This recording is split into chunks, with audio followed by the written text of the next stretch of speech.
verdad que establecer discusiones relacionadas a políticas públicas, vinculadas a la educación, vinculadas a todos los tipos de formas y definiciones de esta palabra, de este concepto, para nosotros es importantísimo. Vivo en una ciudad que adopté, como la mayoría de los que en algún momento llegamos a estudiar y nos quedamos ahí. No pertenezco a ese lugar, lo aprendí a querer y es en este momento mi ciudad y es la ciudad de mis hijos, y me parece que es importante que precisamente desde las ciudades empecemos a discutir las políticas públicas y nuestras formas de participación. Les voy a dar una pequeña contextualización. No sé cuántos de ustedes son especialistas en geografía y en una cantidad de cosas vinculadas al reconocimiento de este tipo de ciudades, pero mi ciudad es una ciudad que ocupa un lugar muy importante regionalmente. Está en el centro de la República Argentina, a 300 kilómetros de la ciudad de Buenos Aires. No es una ciudad capital, tampoco es una ciudad autónoma, más allá de que técnicamente podría serlo. No ha logrado todavía ese reconocimiento, lo que le daría administrativamente otro tipo de posibilidades. Se maneja con un gobierno elegido por voto, que es el propio Ejecutivo, un legislativo por una Cámara de Concejales que legisla, ¿no? y un judicial que es el que aplica esas ordenanzas y esos cumplimientos a partir de los controles habituales que ejercen los municipios dentro de sus actividades. Tenemos una intendenta mujer, es la primera vez que es elegida una mujer dentro de la ciudad. Hace más de 25 años gobierna una coalición de partidos en donde la cabeza de esa coalición es el Partido Socialista, rodeado de algunos partidos tradicionales históricos argentinos como el radicalismo, algunos sectores del radicalismo, y por personas como yo, que venimos de sectores independientes y que fuimos invitados a participar de la gestión independientemente de la afiliación política, mucho más allá, obviamente, de tener un compromiso y un reconocimiento político hacia la gestión. Es una ciudad que tiene 1 millón de habitantes, que tiene una influencia territorial de otro medio millón en su área metropolitana, que por primera vez hace 6 años está trabajando un proyecto de integración metropolitano, o sea, se trabajan programas de planificación a largo plazo en donde se discute por primera vez dentro de esa área metropolitana el transporte, la basura, las condiciones de energía, las cosas básicas que se imaginan que pasan con ciudades que tienen metrópolis tan grande. Y en ese marco tiene una decisión muy importante política dedicada a la gestión pública cultural. Yo soy el secretario de Cultura de una secretaría que tiene un presupuesto que es casi el 4% del total, que administra año a año el Ejecutivo, que destina el 65% de ese presupuesto a recursos humanos, que para quien es una persona que entiende de estos porcentajes y le llama la atención el volumen tan alto, está relacionado con que es una secretaría que carga 34 instituciones y 2 programas. Parte de esas instituciones obligan a que el recurso humano esté permanentemente vinculado y conectado con el público o quien adopta o toma ese servicio, como son directamente las escuelas de formación artística. Yo soy secretario de Cultura y Educación, porque las escuelas no formales pertenecen a nuestra secretaría. Cuando hablo de no formales hablo de formación artística. Tenemos una escuela de museología, tenemos una escuela de danza, una escuela de artes plásticas, una escuela de música, una escuela de dibujos animados y una escuela de artes urbanas y circo. Dentro de ese marco es una ciudad que, comparativamente a otras ciudades de la Argentina, tiene esta gran estructura, ya que solo cuenta con algunos, básicamente en el caso museológico, 2 museos provinciales y algunas otras escuelas de formación de arte provinciales, pero que no tiene territorialmente espacios que ocupe el gobierno nacional, ¿no? Dentro de lo que es la gestión pública cultural. Nosotros, digo esto porque, por ejemplo, Córdoba, que es una ciudad muy importante de la Argentina, o Buenos Aires, tienen dentro de la gestión cultural gobiernos no solo locales, sino provinciales y nacionales que tienen espacios, ¿no? Esto ha generado que nuestra política de gestión haya construido a lo largo de su historia una cantidad de museos. Bueno, tenemos el Museo de Arte Contemporáneo, es un museo que cumple 10 años ahora, un museo de ciencia vinculado a un planetario, El Museo Castanino, que quizás lo conozcan, pero es un museo muy famoso dentro de lo que es la historia del arte en el mundo. Tiene obras de Guarda muy trascendentes de artistas que trascendieron la frontera de Rosario, como Fontana, como Grela, como Berni, como una cantidad de artistas muy, pero muy importantes para la historia de nuestra ciudad, pero también para la historia argentina y universal. Un museo histórico, que es el Esteves, que es un museo de guarda histórica, un museo que se llama el Museo de la Ciudad, que trata de recrear décadas, momentos, situaciones escenográficas incluso de la ciudad. Y el último museo que tuvimos la posibilidad, que me ha tocado a mí la posibilidad de inaugurar como gestor y que fue todo un desafío dentro de lo que es la discusión pública de la memoria en la República Argentina, muy sensible a partir de la última dictadura, que es el Museo de la Memoria.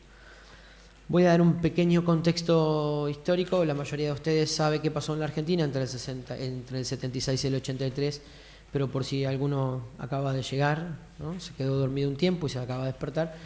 En ese periodo la República Argentina sufrió, dentro de un plan sistemático que tenía el resto de Latinoamérica, un genocidio muy importante, una persecución política, ideológica y una cantidad de atrocidades y un avasallamiento de los derechos humanos que generó la desaparición de 30.000 personas y todo un proceso de discusión política hasta lograr el retorno de la democracia en el 83. Un año 83 que encontró al resto de la sociedad, a la mayoría, a la que no solo estaba golpeada y dañada por sus pérdidas, sino a la que pretendía recuperar los espacios de participación democrática con mucho entusiasmo, pero que también encontró parte de ese sector aliado y a la propia dictadura a una resistencia a esa discusión del pasado, de la memoria, de en ese momento una memoria muy reciente, con una voluntad política nacional que en ese momento encabezaba un presidente que se llamó Raúl Alfonsín, que llevó a juicio, un juicio insólito, inédito, sin antecedentes, realmente emocionante, que logró textos como el Nunca Más, que se pueden leer y que son ni más ni menos que la declaración de todas las atrocidades vividas por testigos, por familiares, que resaltaron la posibilidad de la reconstrucción histórica de este proceso y que generó la condena de no solo de la justicia, también altamente destacable a nivel histórico mundial, sino también de la sociedad. Sin embargo, estos sectores gozaban de muchísimo poder, vinculado con el poder que uno acusa y critica, que es el del miedo, el de las amenazas, el de futuros golpes, el de generar inestabilidad, el de generar dudas, el de generar discusiones que llevaban a la rediscusión de esas políticas y bueno, no se pudieron aplicar esas condenas. Se llegó en procesos posteriores a una especie de una calificación bochornosa de obediencia debida, entonces en realidad nadie tenía la responsabilidad total y bueno, de esa manera se fueron no indultando, pero sí perdonando, después sí indultando algunas figuras nefastas de la historia hasta el último proceso en donde se logró, ya por suerte, con menos poder político de toda esta generación y esta estructura política del miedo, enjuiciarlos y castigarlos y hoy haber llegado a un proceso en donde sin olvido y sin perdón, con un proceso que las heridas quizás no están del todo cicatrizadas, pero estos juicios han ayudado a la reconstrucción de la memoria, a la verdad y a la justicia para que familiares y víctimas, porque muchos de ellos fueron sobrevivientes, puedan tratar de reconstruir su vida cotidiana, por lo menos con esa tranquilidad de haber juzgado a quien produjo tanto mal, ¿no? En ese contexto, el Centro de Operaciones Militares, el de la Unidad Regional 2 de la Ciudad de Rosario, funcionaba en una esquina cotidiana, una esquina que uno pasaba y no sabía que ahí pasaba lo que estaba pasando, se planificaba toda esta sistematización de la desaparición de personas, de la persecución, del secuestro, de la tortura, en una región muy grande, no era solamente en Rosario, sino en toda la provincia y en provincias cercanas. Cuando evolucionó desgraciadamente esta dictadura, quien era el jefe de ese cuerpo de ejército luego se torna presidente de esta dictadura, que es Galtieri. Galtieri dirige este centro y posteriormente se convierte en el presidente. Tenemos la triste posibilidad de decir que fue quien se le ocurrió recuperar las Malvinas como un hecho histórico como una especie de manotazo de populismo para lograr es muy querida ese territorio por todos nosotros, y hasta llegó a poner en duda en muchos sectores si era un acto de patriotismo o era un manotazo de querer tratar de ganar adeptos como para en los últimos años de la dictadura llegar por un buen puerto y seguir unos años más, ¿no? Pero bueno, fue una locura. Bueno, perdimos esa guerra, deben conocer esa historia y deben saber lo que significan los territorios ocupados por otros países, porque les pasa a ustedes también. Y nos hemos recuperado, obviamente, y ha quedado un dolor muy, muy grande. Bueno, la recuperación de ese edificio es un edificio arquitectónicamente bellísimo, que es un arquitecto muy famoso a la historia, que ha tenido muchos de los edificios más importantes y emblemáticos de la ciudad en el siglo XX, principios del siglo XX, fines del XIX. Y cuando retorna a la democracia, el segundo cuerpo deja este edificio de operaciones y empiezan a pasar una cantidad de acontecimientos con ese edificio. Va a una oficina pública del propio municipio, después va a un ala de una universidad de comunicación, algo muy parecido a la que hay acá, pero con una precariedad. El edificio, al haber ido cambiando de propietario se iba deteriorando hasta que una cadena nacional, copiando el modelo internacional, pone un bar temático de rock impresionante, en un lugar impresionante, una esquina hermosísima, la van a ver, con una terraza bellísima en donde la gente se juntaba a tomar cerveza y champán y todo bien. En ese espacio histórico se había hecho un bar increíble, ¿no? Un bar que, cuando al retorno de la democracia, un grupo de concejales propone que ese sea el sitio de memoria y ahí se construya un museo de la memoria,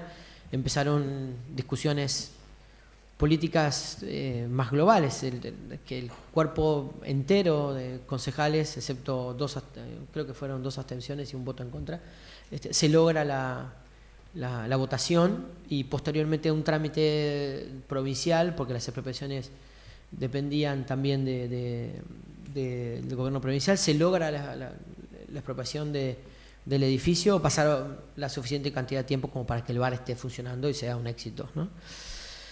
Empezaron las discusiones de, bueno, ¿por qué no otro lugar? Y parte de la sociedad decía, ¿por qué sacar esto que es tan lindo, turístico, y poner un museo? ¿Y por qué un museo? ¿Y por qué volver al dolor? ¿Y por qué volver a la discusión de la reconstrucción de la memoria?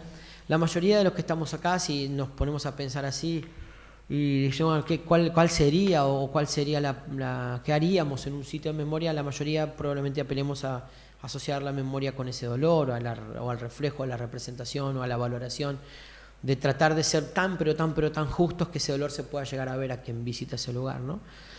Nosotros pensamos un espacio de memoria mucho más simbólica, mucho más posible, de un barrido mucho más generacional, que atraiga a jóvenes, que atraiga a todas las generaciones, que atraiga a todos los públicos, y que a partir de ese carácter simbólico nos obligue a reflexionar. Y bueno, mientras se discutía todo eso, el edificio seguía irrecuperable y había una cantidad de discusiones mediáticas, acciones de organismos de derechos humanos que iban al bar, se instalaban en el patio, pedían algo, y en el medio de eso se levantaban y sacaban carteles y filmaban o hacían scratches a quienes iban ahí, castigándolos por usar un lugar de memoria para un bar. Bueno, una discusión impresionante, durísima. A mí me toca llegar en el momento en que la operación estaba absolutamente trabada. En el medio de esto, los empleados del propio bar, por miedo a perder su trabajo, llaman a un gremio, su gremio, para discutir con nosotros para garantizar la seguridad laboral. Los dueños dejan que esto pase para presionar. Bueno, empieza una serie de discusiones hasta que muchas de las decisiones políticas tomadas por el Ejecutivo empezaron a tener como un resultado, y se logra la recuperación del edificio y la construcción del museo que ustedes van a ver ahora. Hago este recorrido porque en Latinoamérica nada es fácil, ¿no?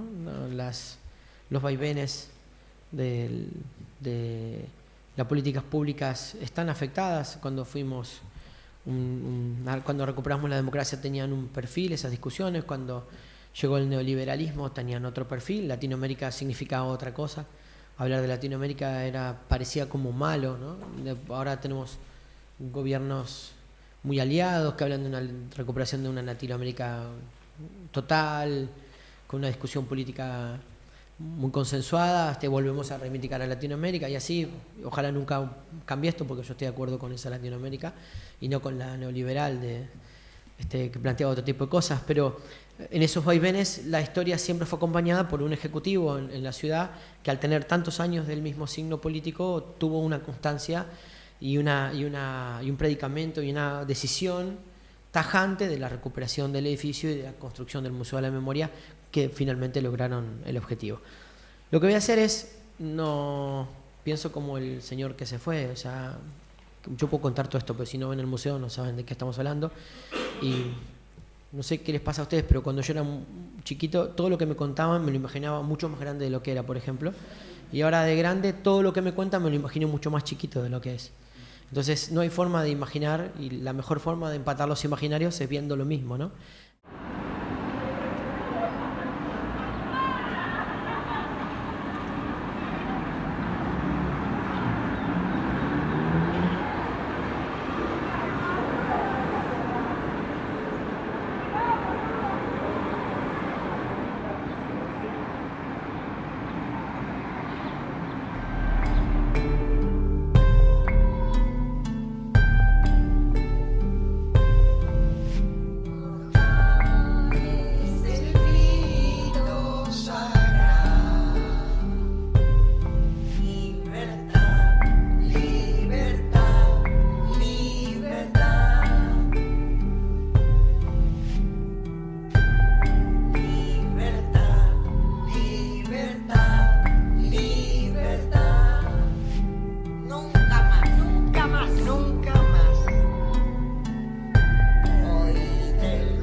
Desesperación, Señor, porque ya no sabemos a quién recurrir. Nunca más, nunca más. Por eso les rogamos a ustedes, son nuestra última esperanza. Por favor, ayúdennos, por favor. Nunca más, nunca más, Nunca más.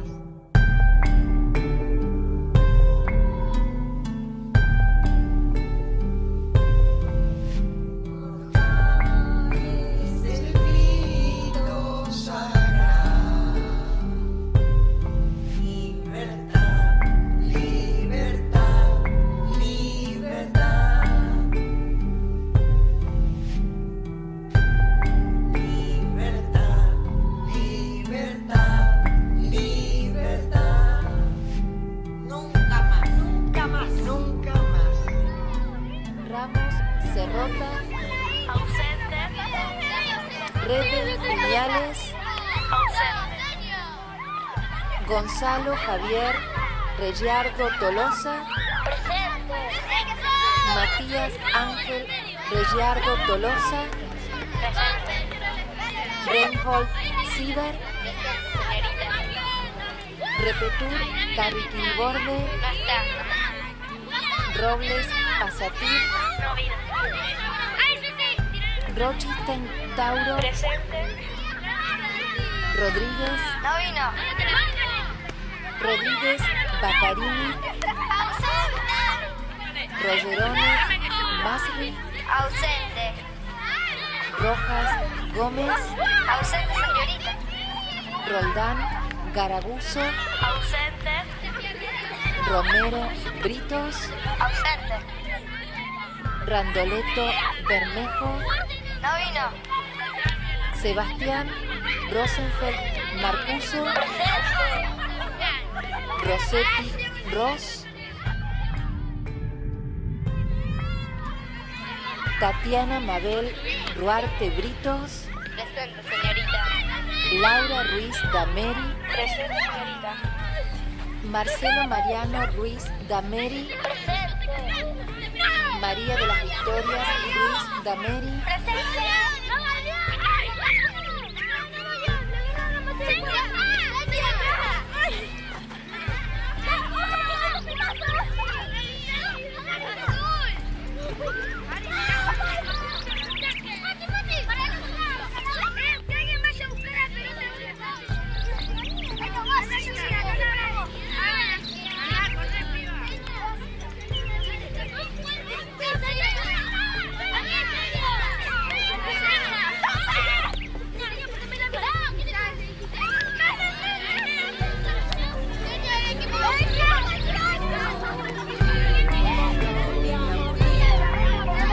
¿Dónde están nuestros hijos? ¿Vivos o muertos? Nunca más. No sabemos nada. Y desesperación, Señor, porque ya no sabemos a quién recurrir. Nunca más. Nunca más. Por eso les rogamos a ustedes, les rogamos a ustedes, son nuestra última esperanza. Por favor, ayúdennos, ayúdennos, por favor. Nunca más. Nunca más. Nunca más.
¿Dónde están nuestros hijos? ¿Vivos o muertos? Nunca más. No sabemos nada. Y desesperación, Señor, porque ya no sabemos a quién recurrir. Nunca más. Nunca más.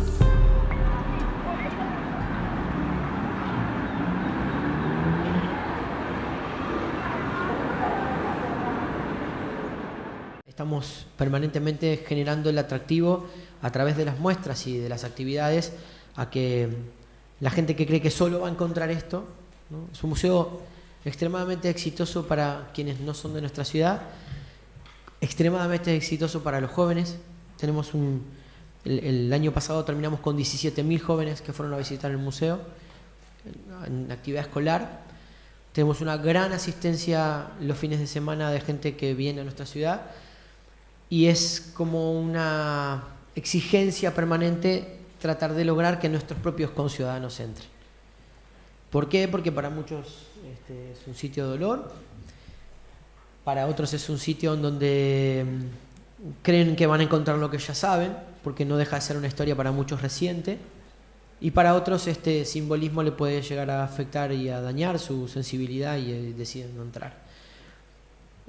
Las campañas que nosotros hacemos en relación a que la gente venza la resistencia de creer que solo es dolor y entienda que el arte y el simbolismo y la reconstrucción y las formas, las distintas formas que encontramos de discutir y de revalorizar y de reconceptualizar estas situaciones también le pueden hacer bien y pueden ayudarle a su vida cotidiana, que es un poco lo que buscamos, ¿no?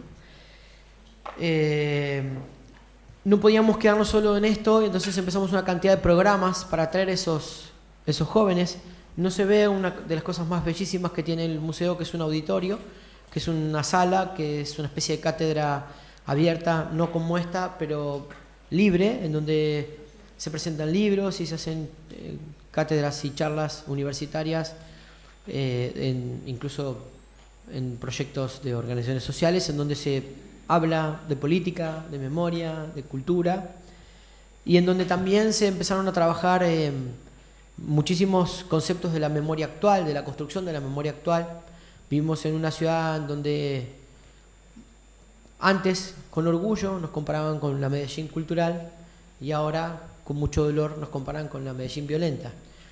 Entonces, el asociarnos con la juventud y trabajar valores de construcción, de participación, de ciudadanía, de inclusión con jóvenes, fue un paso muy grande que decidimos dar, y empezamos a trabajar con jóvenes que viven en la periferia, que no tienen demasiadas posibilidades, muchos de ellos que vienen con antecedentes penales, otros con violencia familiar, otros con violencia de género, otros con problemas personales muy muy serios a partir de sus adicciones.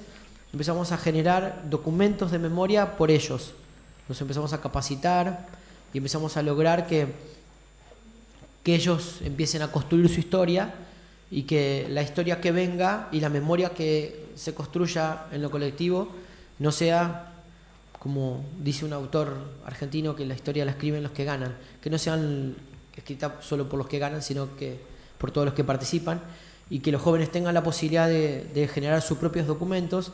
Nadie que entre al museo sale igual, eso lo escriben quienes van, ¿no? Hay un libro ahí, y no confieso que no hemos logrado que entren fascistas, por ejemplo, porque no iban, ¿no? Consideran que es un error, que ahí estaba bueno para tomar una copa, no para un museo, pero sí logramos que entren muchísimas personas que no sabían con qué se iban a encontrar y terminaron yéndose muy motivadas, muy movilizadas y con un grado de compromiso hacia la historia y hacia su historia reciente. Estos hechos de alguna manera nos atravesaron a todos, ¿no? Sí, ahora hay una generación que ya pasó una cantidad de años viviendo en democracia y va por otras problemáticas, ¿no? Estas nuevas, la falta de oportunidades, la falta de inclusión, la falta de participación, la falta de trabajo, otros desafíos, ¿no? En no caer en la violencia, la interpersonal, la de género, la droga, el alcoholismo, pero bueno, son otras discusiones. Tener un museo de estos nos es todo un desafío, nos obliga a reconfigurar estas responsabilidades. Consideramos que es fundamental el vincularse, participar, entender los hechos que mejoran nuestra condición humana, nuestra calidad de vida en lo cotidiano, y bueno, obviamente llamamos a esta responsabilidad. Eso es una decisión, una opinión absolutamente personal, pero estamos absolutamente seguros que la participación, como la cultura, como la gestión cultural, como la gestión educativa, mejora la calidad de vida de la gente.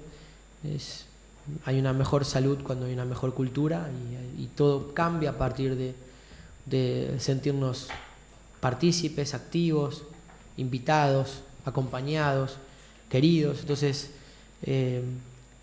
nuestras políticas culturales y la política de nuestro museo tiene también que ver con eso, con poner al ciudadano en un lugar en donde no solo le tratamos de dar, sino que también le pedimos. Necesitamos que nos acompañen, que se vincule, que se responsabilice, que tenga un rol social que nos ayude a mejorar esa calidad de vida. y que nos ayuda a entender que el respeto es fundamental, ¿no? Hay uno de los que trabaja en el museo dice que él se para ahí en la entrada y saluda, que él cree que es saludar a la mañana es la mejor forma de hacerle creer a otra persona que es importante, ¿no? O sea, si es simplemente reconocerla, ¿no? Sí, buen día. Más poquitito y muy, muy significativo de toda una definición de concepto de participación, ¿no?